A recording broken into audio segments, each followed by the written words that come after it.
Assalamualaikum warahmatullahi wabarakatuh. Kami dari kelompok 6 ingin mempresentasikan terkait analisis prediksi tingkat kemiskinan provinsi di Indonesia menggunakan algoritma mesin learning berbasis data sosioekonomi dan sentimen publik. Oke, di sini ada anggota kelompoknya yaitu Perkenalkan, nama saya Ridin. Dan saya Sylvia Darmalasari. Dan saya Dini Siti Masnuha. Oke, di sini ada latar belakang dan masalah. Masalahnya, kemiskinan bersifat dinamis, namun data statistik resmi seringkali terlambat dirilis. Maka diperlukan alat yang mampu memantau persepsi publik secara real time dan memprediksi angka kemiskinan di masa depan dengan sentimen peningkatan ini. Oleh karena itu, dashboard interaktif yang menggabungkan data historis pemerintah dan data media sosial untuk memprediksi masa depan. Arsitektur data ada dua, data internal terstruktur dan ada data eksternal tidak terstruktur. Data internal berupa dataset BPS berformat CSV, P0, P1, P2, TPT, dan BK. Rentang tahunnya yang tersedia di BPS. Data eksternal berupa scraping di TikTok terkait isu harga pangan, lapangan kerja, dan ekonomi. Rentang tahunnya dari 2019 sampai 2025. Dan ada data spesial GeoGation Indonesia untuk pemetaan wilayah. Untuk metodologi dan alur kerja, di sini ada data injection, data cleaning, data integration, data sentiment analysis, dan modeling. Untuk data ingestion, penarikan data dari berbagai sumber yaitu BPS dan scraping TikTok. Untuk data cleaningnya, menormalisasi nama provinsi, penanganan data kosong, dan kompensasi tipe data, khususnya data waktu. Data injection, penggabungan data BPS dan sentimen berdasarkan kata kunci.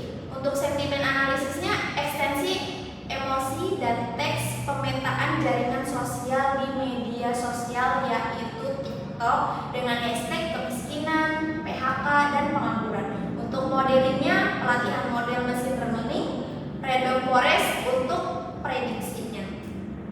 Alat dan teknologinya. Ada bahasa pemrograman menggunakan Python version 3, ada beberapa library pengolahan data menggunakan Pandas dan NumPy. Visualisasi menggunakan Plotly Express, Plotly Graphic Object, Machine Learning, Sketchit, Random Forest, dan Chopan.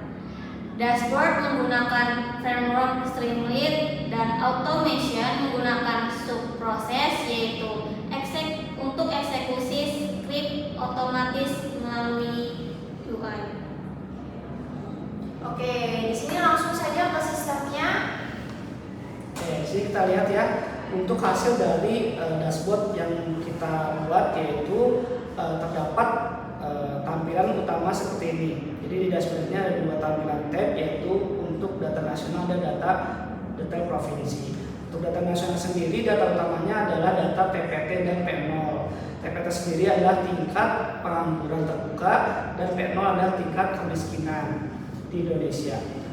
Berikut terlampir data untuk si grafiknya dan menggunakan grafik line, trend line ya. Di sini bisa kita lihat dan disimpulkan bahwa ternyata memang ada hubungannya antara persentase pengangguran dan persentase angka kemiskinan. Di sini bisa kita lihat kalau angka kemiskinan naik, di sini berarti angka pengangguran juga naik. Itu juga kalau misalnya data turun, maka data pengangguran juga turun. Maka dapat disimpulkan ada hubungannya. Kemudian di sampingnya, walaupun tidak dijadikan data utama, tapi dijadikan sebagai data pendukung, yaitu sentimen publik antara tahun 2019 sampai 2025. Di sini menyatakan bahwa semakin tinggi dia menunjukkan angka positif, maka sentimen publik terhadap kemiskinan di Indonesia juga positif. Namun untuk data yang semakin menurun ke arah minus, maka untuk sentimen publiknya juga berisi negatif. Di sini ada data dari 2019 sampai 2025, memang cuman di sini tahun 2025-nya angkanya 0, artinya berarti untuk sentimen publiknya ke arah netral seperti itu. Di samping data grafik untuk ditampilkan, di bawahnya juga ada data berupa tabel untuk menjelaskan angka-angka realnya seperti itu. Kemudian jika kita men-breakdown dari data nasional ke data provinsi, di sini juga kita bisa melihat ada preferensi lain, yaitu untuk data P selain P0 ya, P1 dan P2. Artinya semakin tinggi data P-nya, atau berarti P0 dia angka kemiskinan, P1 semakin ibaratnya miskin, dan P2 itu yang semakin orang-orang yang semakin jauh dari untuk mencapai data melewati garis kemiskinan seperti itu. Di sini memang kita lihat datanya dari tahun ke tahun mulai menurun ya. Tapi bisa kita lihat juga di sini sebenarnya bahwa tren garis kemiskinannya justru menaik. Tren garis kemiskinan ini adalah data berupa yang menentukan bahwa seseorang itu dikatakan atau disebutkan sebagai miskin atau tidak. Jadi patokan ini adalah garis kemiskinan yang berupa angkanya adalah rupiah seperti itu. Lalu di sini juga ada peta sebaran dari beberapa provinsi. Di sini juga bisa dipilih ya untuk provinsi-provinsinya. Datanya berubah setiap kita pilih dan juga ada data tahunnya. Oke, seperti itu. Mungkin selain angka atau visual dari grafik-grafik di atas, di bawahnya juga tentu saya lampirkan adalah data tabelnya untuk melihat angka datanya.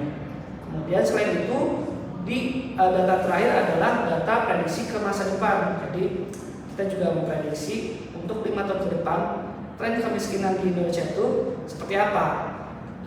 Dari data yang kita proyeksikan, bahwa di sini kita lihat dari 2026 sampai 2030 dia mengalami penurunan juga, walaupun tidak signifikan, tapi dia berdasarkan metode machine learning yang kita gunakan, yaitu random forest, menentukan atau menghasilkan data bahwa data kemiskinannya menurun di tahun-tahun ke depan seperti itu. Dan seperti biasa di bawahnya ada data berupa tabel angkanya.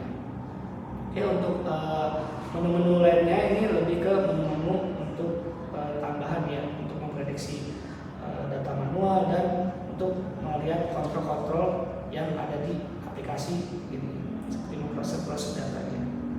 Oke, seperti itu mungkin untuk data yang bisa kita sampaikan. Berikutnya adalah kesimpulannya. Kesimpulan dan proyeksi strategis. Analisis ini berhasil memetakan hubungan antara tingkat pengangguran terbuka (TPT) dengan tingkat kemiskinan saat ini. Selain itu, dengan menggunakan algoritma machine learning, random forest telah disusun proyeksi angka kemiskinan P0 untuk 5 tahun ke depan guna memberikan gambaran tren di masa mendatang. Meskipun hasil forecasting dapat memprediksi kecenderungan angka, perumusan solusi pengentasan kemiskinan yang efektif tetap memerlukan integrasi data pendukung yang lebih spesifik, yaitu ada dinamika lapangan kerja, distribusi sektor pekerjaan yang tersedia, ada daya serap SDM, efektivitas penempatan tenaga kerja siap pakai, ada kesenjangan kompetensi, pemetaan kesesuaian antara skill SDM dengan kebutuhan industri, sinergi antara hasil prediksi prediktif dan pendalaman data lapangan ini sangat diperlukan untuk menjawab tantangan serta hambatan dalam upaya percepatan pengurangan